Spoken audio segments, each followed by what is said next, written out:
Welcome. My name is Jessica Sannon, and I am with the Greater Boston Chamber of Commerce Foundation. Thank you for being here today for planning your first big purchase in recognition of Financial Literacy Month. We're excited to hold this event in partnership with TD with our speaker, Lou Pierre. Um, and then we would also like to thank our funders, State Street and the Elderlies, for funding this webinar. So when people think about a big purchase, the first things that usually come to mind are buying a house or a car, which are all valid thoughts. But for this webinar, a big purchase can be anything you define it to be, whether that's starting or returning to school, saving for a week-long trip that isn't a vacation, and if it is, that's also cool. Figuring out your saving strategies for retirement or even purchasing equipment for your business. We think making any major financial purchase is a meaningful milestone, and in investing in yourself starts with smart planning. And we want you to leave this session feeling more confident about your financial decisions. So with that in mind, I'd like to start off with a quick poll question just to feel the room and understand what your future goals are. So in 1 to 2 words, we would want to know what's your next major purchase on your wish list or something that you're currently working towards. So we'll give you about 30 seconds just to let us know what that is. Awesome. Well, thank you so much for sharing that. Before I turn it over to our speakers, oh, sorry. Before I turn it over to our speakers, I just want to let you know that this webinar is being recorded, so you'll have access to this once it's over, and that there will be time at the end for Q&A. You can submit your Q&A through the Q&A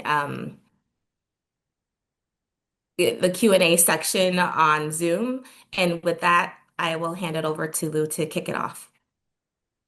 Well, good morning, everyone, and thank you, Jessica, for having me. It is truly a privilege to be with the Chamber and to be with all of you to talk about finances, talk about your big purchase, and how, with the webinar we have this morning, can help and be preparing for these big time decisions. Um, I've been with Citibank since 2022. So before that, I was with Citizens Bank, or I was a banker in assistant manager. But I started with Citibank as a manager in Weymouth, and now I am in Norwood. Truly great to see what we've been doing in our community to help, especially on financial literacy, community events, and make sure that we are involving as much as we can to ensure we are having a better community and helping everyone to make better financial decisions. So with that being said, I know Jessica shared some questions with the polling. So it might be different for everyone. And this is why we'll talk about how do we get ready for these decisions. So what I will do is I will share my screen so we can go over our agenda, and then we'll get this going. Actually, no, hold on a minute.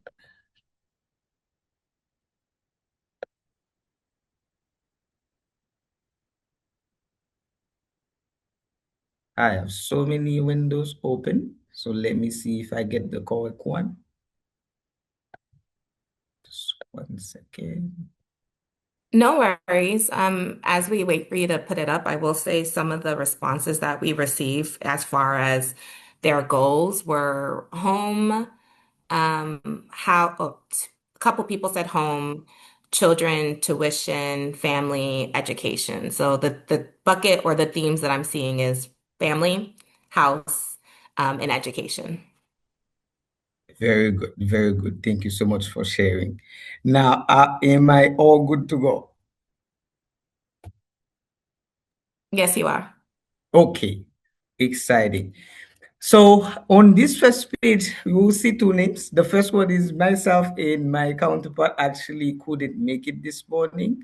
but he is with us in spirit. So I will definitely tell him how everything went. His name is Justin. He's actually store manager in Fenway, and he's been with Citibank for over 14 years. So our objective for the day is by the end of this session that we'll be able to understand all the steps required and the knowledge involved in preparing for any type of major purchase that we have. um, Not only that we are prepared, but to walk away with some practical tools and key habits to understand in having clarity in purpose around big purchase, what comes into it, how do we get prepared for it, in doing the life of that purchase, how will we able to sustain, and also having a clear understanding of what we can afford in the money management strategies, identifying the undefined monthly budget items, both fixed and variables. We're going to talk about what does it entail, and of course, creating a budget. So in the budget can be designed around how do we spend and how do we eliminate debt, or how can we optimize any type of debt that we may have. Now, when it comes to getting ready for a big purchase, there are some foundations, and it starts most of the time with credit. And we felt like it was very, very important to understand credit score, why it matters, and how it affects the loan rate. So, for example, we already have the definition, which I will just talk a little bit more about why is it important. When we talk about credit, the score range usually 300 and up to 850. Now it might different for a few not for a few points differing from lenders. However, there is a foundation. So usually if you are at 725 with Citibank, and we use Experian, in Bank of America use FICO, you might see Bank of America at 728 or 730, but usually it has that same range. Now, how does it affect you when you're making a big purchase? A lot. So let's say someone purchased a house with an interest rate of 5.28, and someone purchased a house at 6.00, and both of them got a mortgage at 30-year. Now, the person with the lower interest rate will pay significantly less in interest over the life of the loan versus that person with the low score and with the high interest. So, which is why we think it's very important to talk about credit score, and how can we manage that to ensure when you are getting ready for the next big purchase, you understand how it can affect, and sometimes a few months can make a difference.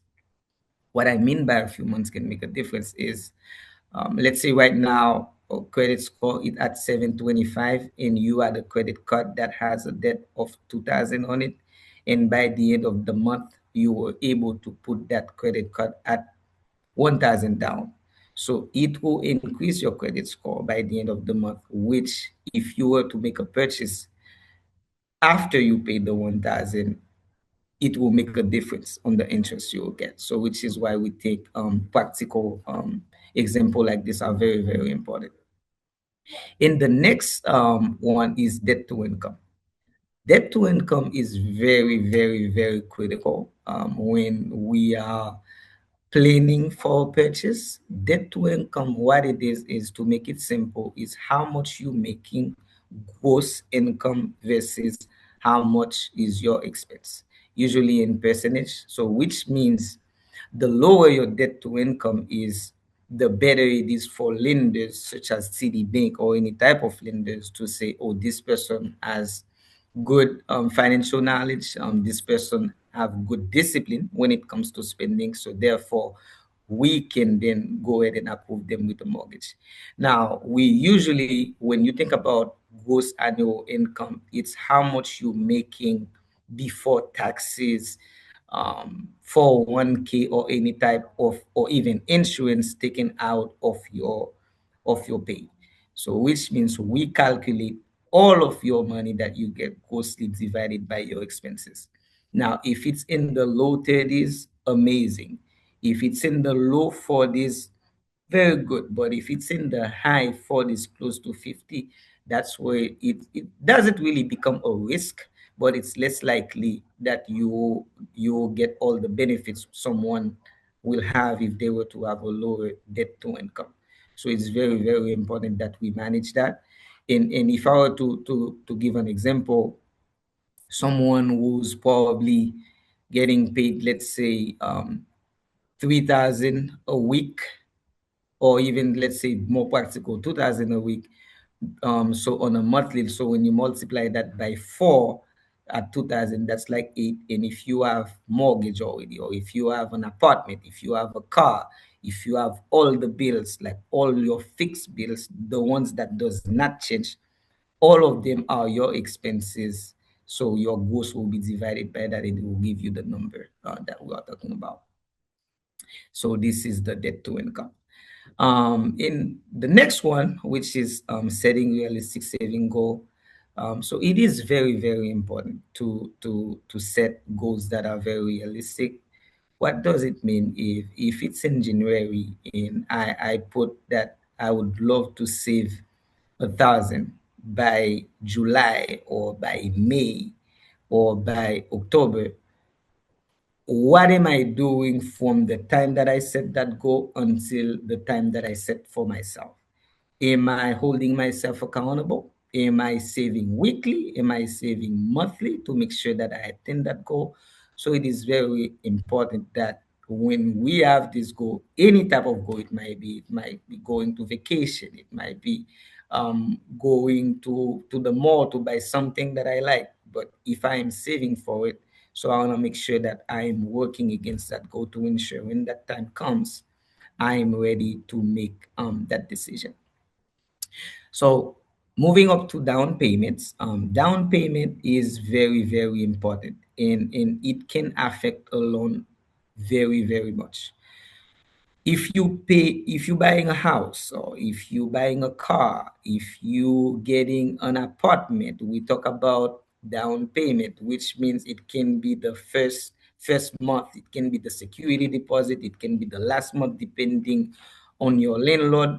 So very, very important. But when we talk about loan itself, especially those big purchases such as buying a car, let's say you're buying it for 50,000 and you are able to put 10,000 down, it will make a big impact on the life of the loan, which means the total cost of that car is gonna decrease by the amount that you put down. And the interest you were supposed to pay on the full amount of that loan will be, you will end up paying less, because the monthly payment will adjust based on the down payment that you put if you are buying a car.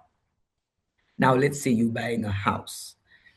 There are several things that can affect the life of the loan when it comes to a house. That will depend on the loans that you have, which I'll talk a little bit more on the 10 bullet points down. But if you put 5% down or you put 10% down, it makes an impact. And even the loan that you will have will be impacted too. So that's why it is very important, not only that we are saving to ensure that we have the enough down payment required for the term that we want or the type of loan that we want, but in the end, to over the life of the loan, it will make a difference. In which it's gonna send us now to pros and cons of cash versus financing. Now, everyone will wish that we pay everything we can with cash. However, there are benefits in financing. Now, the good thing about buying cash, you do not have to go back on a monthly basis to make payment or anything, because you already paid upfront. But I wish everyone in this, even myself, has like 500,000 or 600,000 to buy a house cash. Um, we do not. So in this case, financing is our option. So here's where financing could be something good. Um, when we finance, and we understand the term and everything that comes with that big purchase, we ended up making a good decision. Why? Because it's gonna help with credit building. Because the more credit mix that we have, the better it is for us in the long run. That means if I have credit cards, if I have student loan, if I have a mortgage, or if I have any type of loans that require monthly payment, lenders will then say, okay, this person is responsible.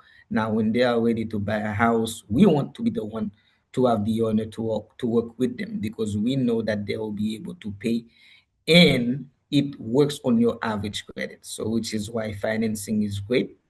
But when you purchase with cash, you only do it one time. You don't have to do anything with lenders. But the only thing is, we know the scarcity that comes with having a large sum of cash on hand. And sometimes, even when we have the cash, it could be very beneficial to do finance and put that cash in our savings or CD or high yield savings or investment. That way, it will work for us while we are having a loan that has a lower interest. So, which is why I put that this is very, very important. Now, loans, interest rate in terms, this is where we go in, look at the fine points of everything that we are doing. It is so critical, even when applying for a credit card, to understand the interest rate that comes with the credit card. If you were to carry balance month over month, how do you stay under that 30% threshold? And if you were to carry balance on your credit card, how will that impact you financially? So it is very important that you look and compare lenders too. Not every bank is the same when it comes to loans, when it comes to mortgage, when it comes to lines of credit. Sometimes even a 0.25 interest will make a difference. So, which is why you always want to compare your options, to not only going with your one bank. And I know sometimes we can get very loyal with our bank. Sometimes I have clients that comes in and say, you know what, I've been banking with us with CD for 10 years, 20 years. I'm not going anywhere. Well, it is amazing as bankers. We always want that, but at the same time, it is a good thing to always compare options, because you never know. Any type of saving someone can make over the life of the loan, it is very good for that client. So to not only they do it right, but they make the best decision that will work on their advantage. And make sure to the banker that you are working with, they are able to explain the terms in everything that comes, all the fine points that comes with the loan that you're doing, either if it's a personal loan, either if it's a business loan, either it's education. I know some lenders still do educational loans. It's very important that we compare and we look at all the fine points. Red flags. So critical that we avoid red flags, because some lenders, I know there are some hard money lenders out there, that are if a traditional bank declines someone for a mortgage, and we have had money lenders that counter offer and say, oh yeah, even if you have a credit score of 300 or 400, we're still gonna give you a loan. But guess what does it come with after you get that loan? How will this benefit you? What will the interest rate be? What are the terms? What is the requirement? So you always want to make sure that you pause and you always understand what you are getting into, because big financial purchase, it takes time, it takes discipline, it takes action, and to make sure that not only when you make that purchase, 6 months down the road, you say, you know what, when I go back, I made the right choice. But sometimes we have clients that probably sign a loan with a different lender, and then the next month they come, they would like to refinance, or they think that they make their own decision. That's because it wasn't a wash, it wasn't plain, or they did not look to avoid any type of red flag. So always make sure that we check for fees that were not disclosed properly, or things that looks too good to be true, to ensure that we are making the right financial decision. We talked a little bit about credit score earlier, but this page is so important, because it talks about the percentage and how, your credit score is affected, by these percentages. So payment history. When getting ready for big purchase, we look into your payment history. Payment history goes for everything you can think of, not only credit cards, not only loans, but bills plays into it. All those subscription that works with credit cards, they play into it, and it's 35% of your overall credit score. So 35 is very a lot, and it's always, always, always good to make sure that we pay on time. Now, two payment missing can affect your credit very, very huge. So always want to make sure that you are 100% on time.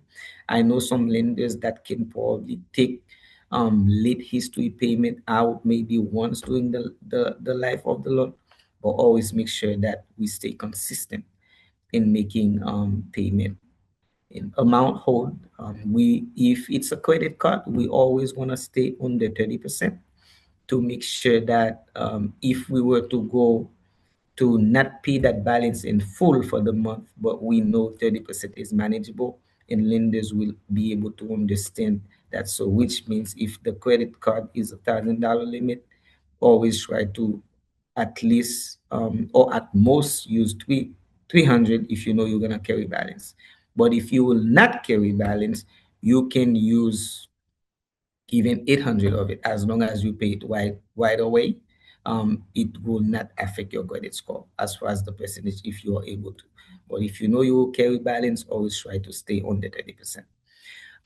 And when you apply for a loan too, we look at length of credit. So your first credit card that you've had probably, at 18 or 20, usually some these decisions are not the best. We do understand that. However, do not call a lender to close a credit card, because it will not work on your advantage. If you ended up not using that card while it's paid off, sometimes the bank might close it, but it does not affect your credit the same way as in you call a bank to say, you know what, you gave me that card and I do not want it anymore. It does not work in your advantage, so please do not call, and it will decrease on the average of your credit history. So think about the one you started probably 10 or 8 years ago. If you wipe that 8 years history on your credit, now your average credit history will be lower. So from 8 years to probably the newest one you had probably a month or two ago, so that's not gonna work. So always make sure that you keep your credit card, even if you're not using it, leave them somewhere, close them in somewhere, but do not, close them. New credit application is 10%. So usually new credit application is when you go apply for any type of loan, and usually take 30 days, to go off, as far as the points, but the hard inquiry take 2 years, to be removed from your credit when you apply for any type of loan. So when we check your credit as lenders, it takes 2 years to be removed because it's a hard inquiry.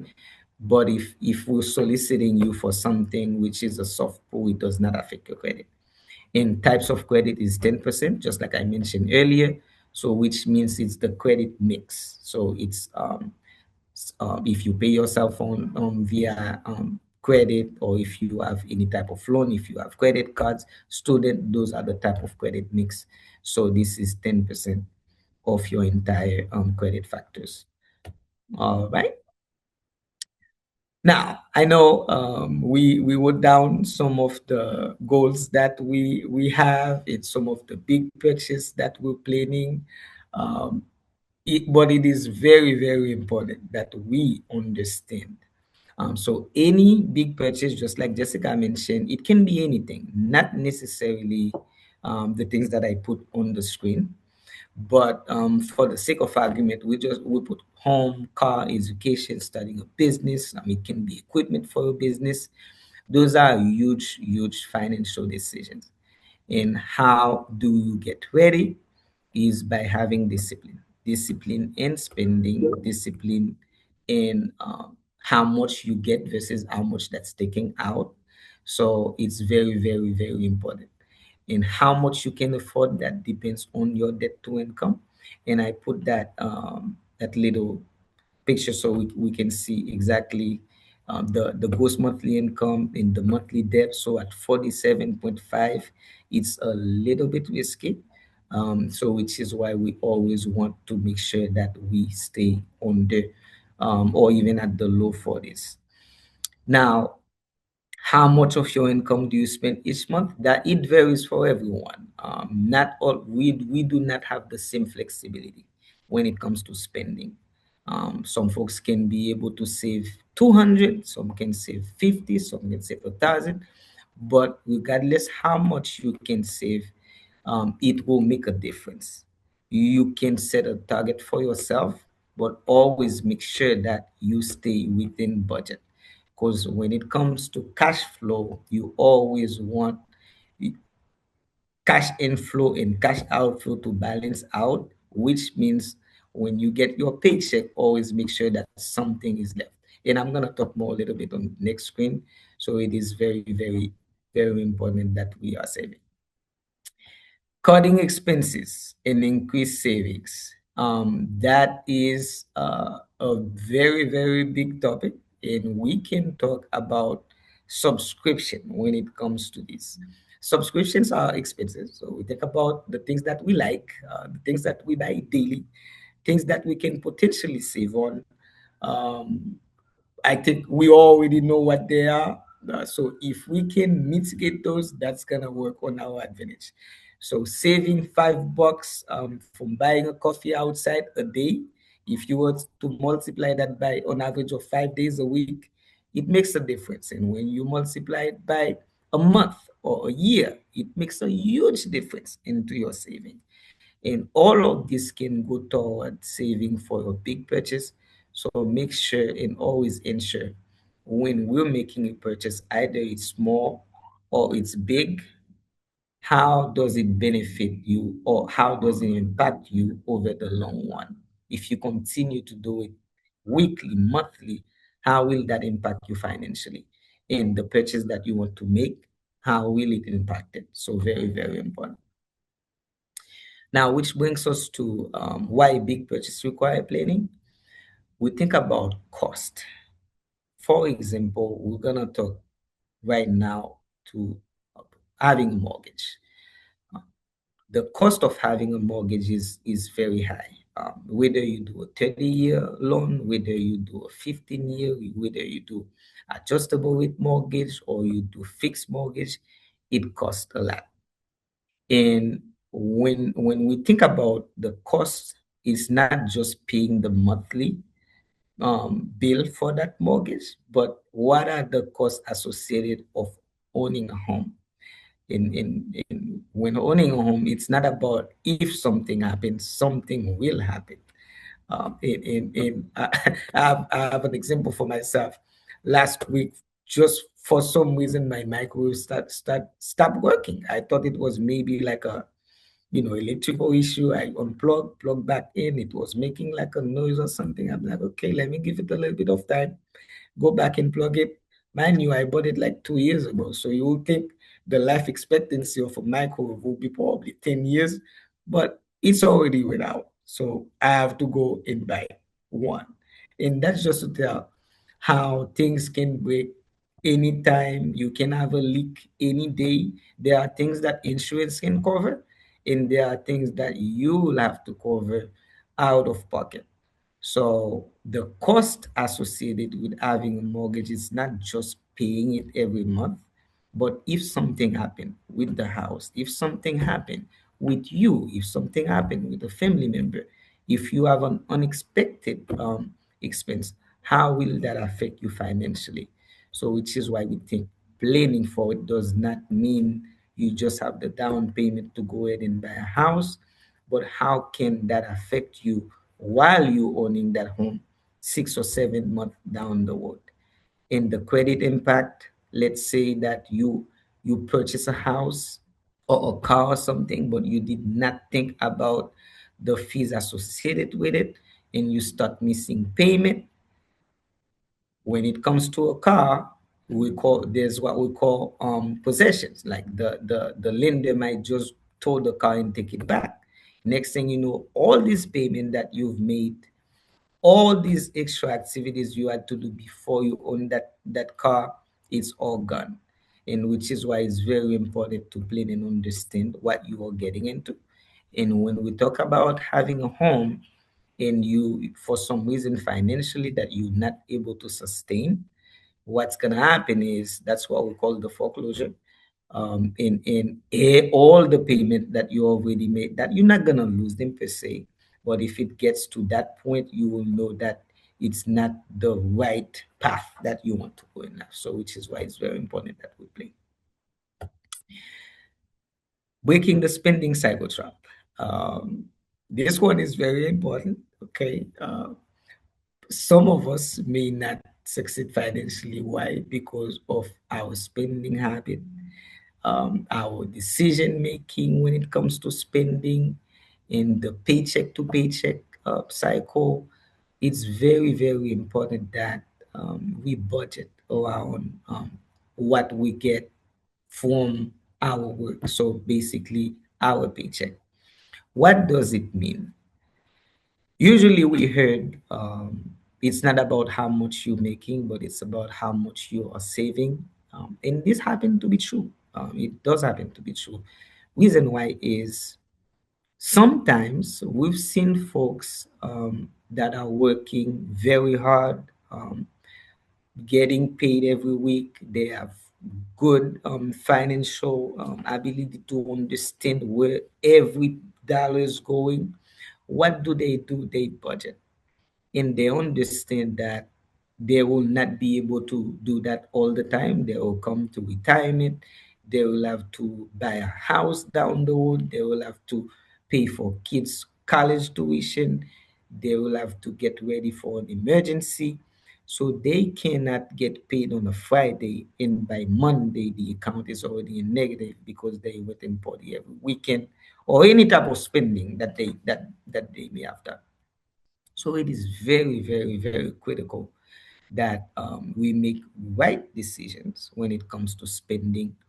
And before that paycheck comes in, we write down our plans. And I'm going to talk more a little bit when it comes to our need versus want on the next slide. But ineffective money management skills is not helping, and the living paycheck to paycheck is not helping. So regardless how much we're making, if we balance our budget and if we budget around um, the spending, the saving, the needs, the want, we know at the end of the day, even if you were to save $20 a week, it will make a difference. But you do not want to get paid 1,000 and you spend 1,200. That's not gonna help now, and it's definitely not gonna help over the long run. And while we are into this the spending cycle track too, let's say that you're working and you're doing amazing with your job and you get a raise. You do not need to leave the house you have right now to go and buy a bigger one if you do not need it. This is where you can actually build long-term saving or investment, because you always want to get more and give less when it comes to spending. So that means if you were to get a raise, if you were to get a bonus, if you were to get like a lump sum of payment or anything if it may be, you do not need to change the car if it does not need to change. Always budget around what you're making, and if there's a surplus, put it into a savings account because it will help in the long run. So this one is very, very important in always making sure that we're making right spending decisions. Do not make a decision that you'll regret. I usually tell my clients, when you get bored, don't take your phone and go in on Amazon or go into the nice brands that we like, because reality of the situation is you will find something you like and you will say, you know what, let me get it. And next thing you know, you weren't even preparing to buy that $200 shoe or $300, whatever it may be. Next thing you know, you already owe yourself 300. And if you use a credit card, now you owe the bank 300. And on top of that 300, we're going to charge interest if you do not have the money to pay it right away. So always make right decision and always stay in the know of what's going on. Money management strategies. Know where your money is going before your paycheck comes. Write down. And I have a simple example of a budget plan that kind of laid out everything on the next screen. So always make sure that you are in the know of every dollar you spent. Was it in your benefit or did you do it based on emotion? Very important that you know where your money is going and look at the short-term needs and plan for long-term needs and wants. Very important. Now, what I'm gonna spend now, if I were to wait, how will that impact me? If it comes with credit, just like I mentioned earlier, 1 month of planning, 2 months of planning can make a difference. Now, if it's a need, of course we're gonna go for it. But if it's a want, do I really want that to make that purchase, or do I really need it? So making that difference is the ability to make that difference is very important. In emergency savings, that is critical. We always advise every client or every person that we speak with to have an emergency fund for at least 3 to 6 months. Even when you have a house, or even when you have an apartment, or even when you have a car, like anything it can be, have an emergency fund. Reason why is things happen. Life happens. If you were to get out of work for 3 to 6 months, are you able to sustain the way that you are living now for that period before you ended up doing something different? Or even if you're working and an emergency comes in where you need some fund, where will that fund comes in? That's where emergency fund kicks in. So you always want to make sure that you are having good discipline when it comes to emergency saving. And of course, invest in future retirement. Most companies, they do offer several type of retirement. And on top of that, you can do what we call individual retirement account. So in addition to your 401k, in addition to any or 403b that you may have at work, always make sure, if you can, to have in addition retirement savings account to make sure that you are getting ready for when that time comes for you to retire. So individual retirement can be two things. It can be Roth, which is from your net income every year, or it can be traditional, which is from your gross income every year. So the difference with them is Roth IRA, you will not get taxed when it comes for you to get that funds that you invested at the end. But if you do traditional, you will get taxed based on your tax bracket during that time. So always make sure that we are thinking about long term. And when it comes to your work, I know it can be difficult to allocate 3 or 4% of our pay to 401k, but some companies, they do what we call matching contribution. So it's a free money that they give you. If you invest 4%, they then give you 4%. It's free. So if you could, that would be amazing, which means if you do not have enough extra to do short-term saving, you know at least you are saving on your 401k. And when that time comes for you to take a mortgage or emergency, you can actually take money from that because you could qualify. If it's for a first-time home buyer, you could qualify to take funds from your 401k to make that big purchase. Expenses versus income, very important. So we have the needs, so it's usually 50%. We have the wants and we have the goals. So we always want to make sure that we have spending discipline. Always ensure that we spend based on what we want, based on what we need. The needs are rent, mortgage, transportation, medical bills, groceries, and utilities. always make sure that that 50% is covered. In the wants is shopping, any type of leisure that you may have. If you have the ability to do it, go for it. But always make sure that that 50% is covered first before you go to wants, and goals is for the retirement that we talked about earlier.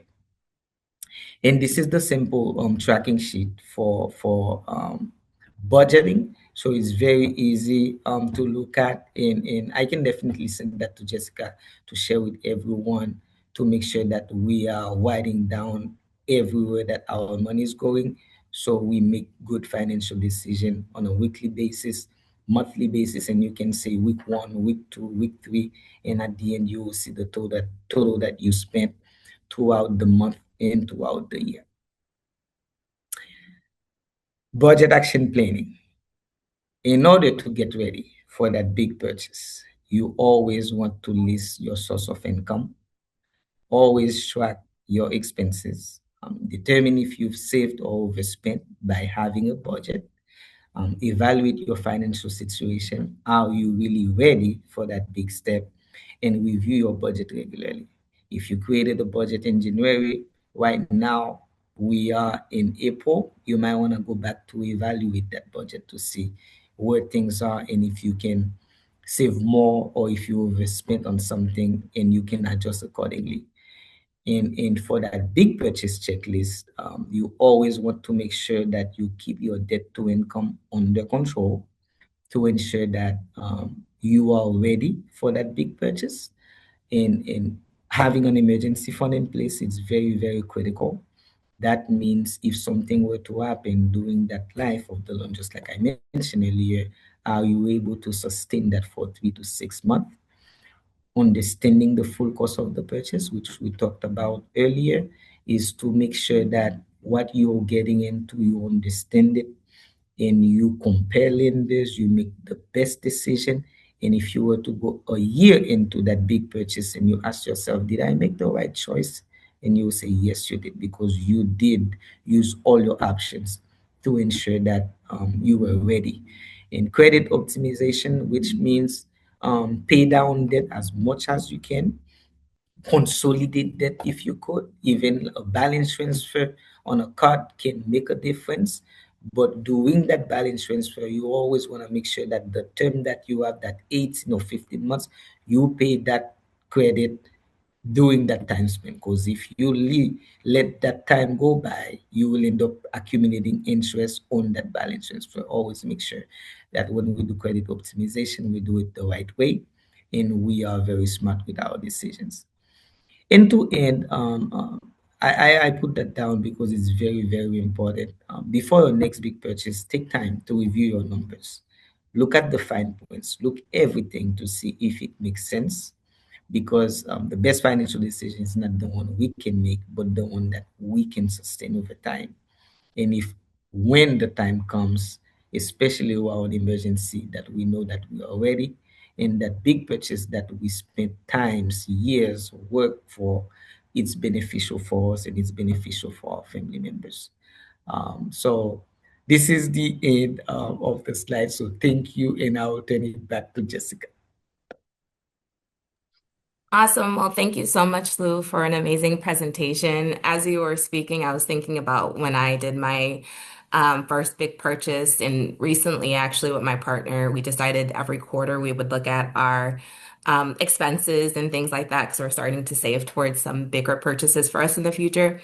And it's so funny because for the needs and wants section, when I was looking through my partner's stuff, I kid you not, there were a couple subscriptions that we saw that he's like, I'm still paying for this.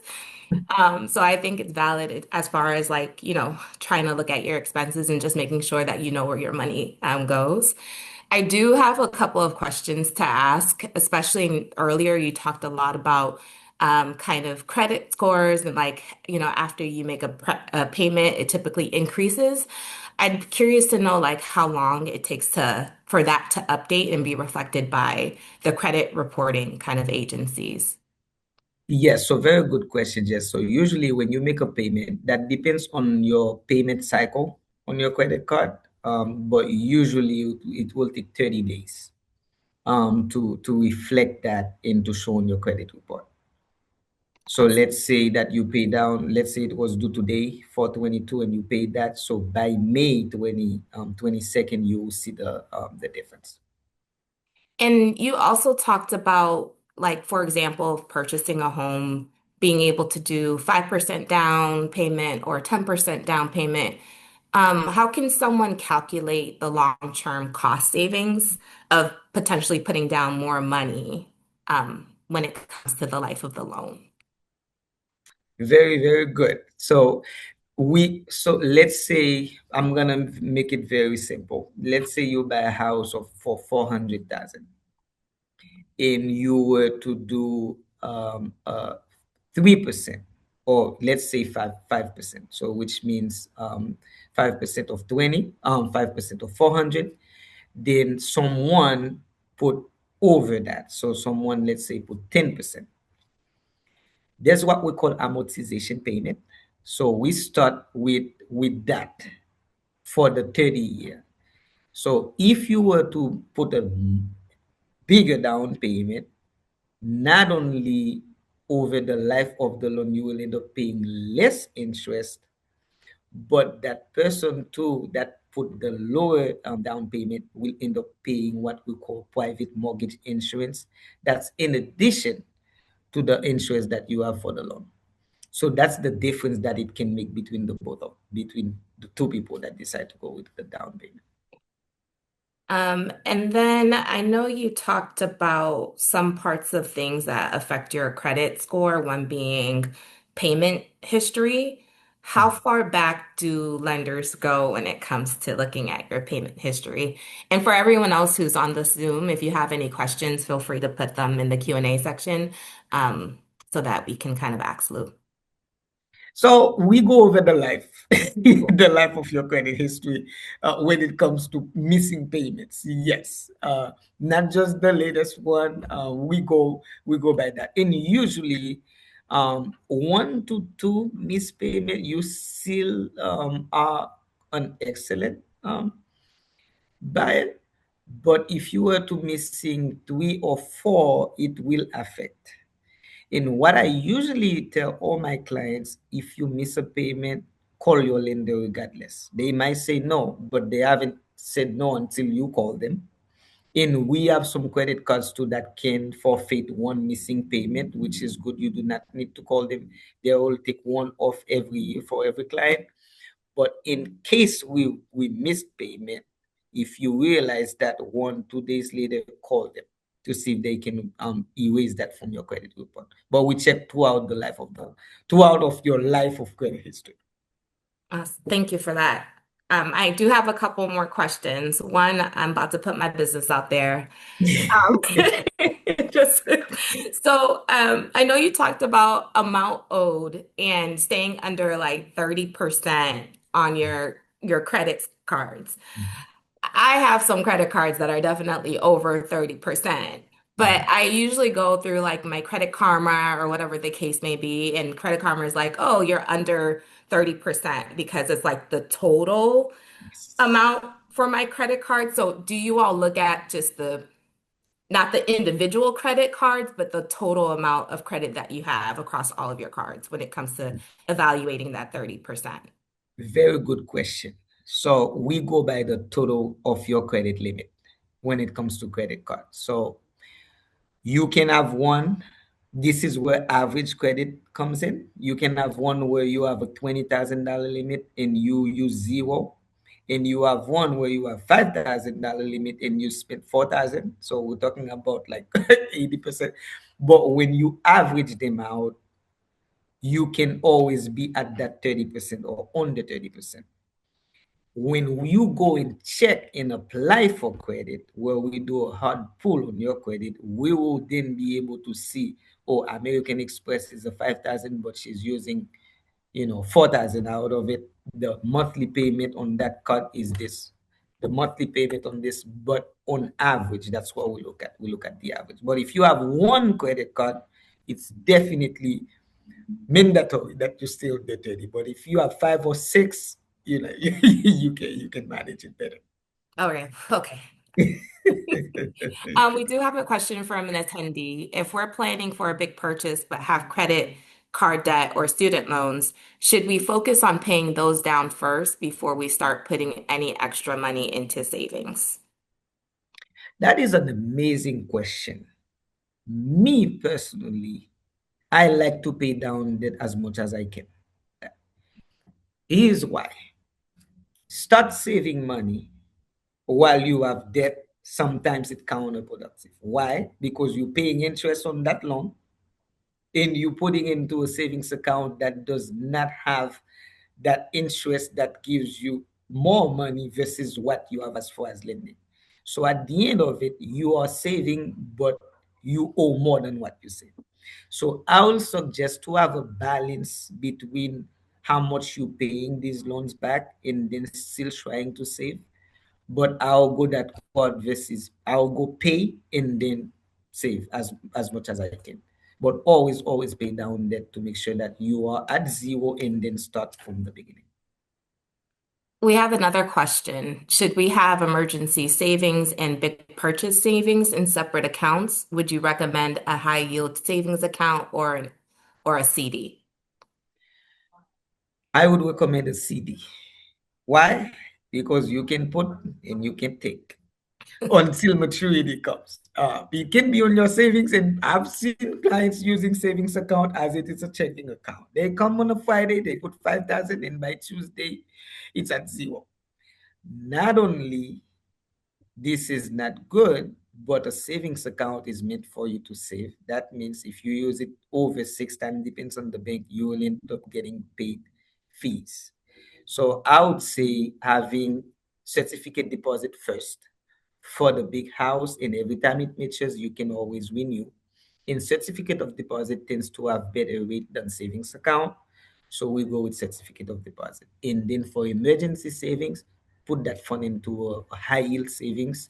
Regardless how much it is, it will make a difference. Hmm. And then I have a question about the cycle trap. Let's say someone has done the best job that they could as far as doing well to budget, understand where their money is going, and still they fall into that paycheck to paycheck scenario, what have you. Is there something else you can recommend to them as far as like figuring out where, the hiccup is, Mhm. or, understanding the saving strategies behind how they can overcome that cycle trap? Very good question. So the first thing is someone is doing everything they could. That means they are getting paid every week and they use that fund responsibly. But if they are still not able to contribute on 401k, they are still not able to contribute to their savings emergency fund. So which means they are running on the tight ship. The first thing I'll do is go back on my expenses. Okay, where is my money going? First thing we know, rent is one or mortgage is one. All those fixed expenses, the ones that does not change, we have them covered. And then I go back. If all of these are covered and I don't have anything left, so which means one, you can probably look at alternative, like if I do like another part-time for my savings, will that make a difference? Or maybe the way that I'm living, what if I were to get like another type of house or something that's less than my expenses, to see if I can, adjust my spending. Those are the things that I would do. Awesome. And then my final question, and this is something that I feel like I have experienced when it came to when I was ready to make a big purchase. The one thing that I failed to do was like understand the relational piece when it came to finding a lender or a banker, because at that moment I was trying to um, be ahead of the game. Like the urgency of the purchase is like, I want it now. Mhm. But I would want to know, what advice would you give to someone when it comes to figuring out how to balance that urgency of the purchase while trying to develop a relationship with someone new, or figuring out kind of what banker or lender to go with when it comes to making that milestone in their life? Very good question. So we'll start with maybe something new. So I'll say it's about having honest conversation, be true to ourselves to know, okay, exactly what does my plan look like? What do I want to do 6 months from now? There's no real urgency when making big purchase. It's about having good decision making ability to know, okay, this is what I'm working toward. I don't want to do it in a wash. I do not want to make a big decision that will affect my life probably 30 years, 25 years, and I make it like in a blink. Always take time to understand. And just like I mentioned earlier, too, 1 month can make a difference, 2 months can make a difference. So take time, having good conversation. Be honest with yourself. Where are you right now versus where you want to be when that decision is made, and where you want to be after the decision is made is very important. So that's what I would. Awesome. Well, thank you so much, Lou, again for your time and for the resources that you provided to the folks on the call. We would love to do one final poll just to kind of get a sense of how you felt. On a scale of 1 to 5, how confident do you feel about making a large purchase after the session? So we'll give you about 30 seconds to respond. And if you aren't sure or if you don't feel like you're confident, I'm just throwing it out there. Lou definitely is someone that I think you can definitely reach out to learn more and have him in his networks because the gems that he's providing you now, not many people do. So I would encourage you to follow up when possible. Perfect. Thank you so much for sharing. And then again, thank you for being here, for joining us today. If you'd like to see more of these webinars like this, we encourage you to subscribe to our newsletter. We'll definitely share the link right after the session ends. And as far as being the Chamber's 501(c)(3) nonprofit arm, our foundation works to expand economic opportunity through initiatives focused on workforce and talent development and small business growth. If you're interested in supporting this work, you can make a donation by visiting our website at bostonchamber.com/foundation. With that being said, thank you so much for joining us. Have a wonderful day.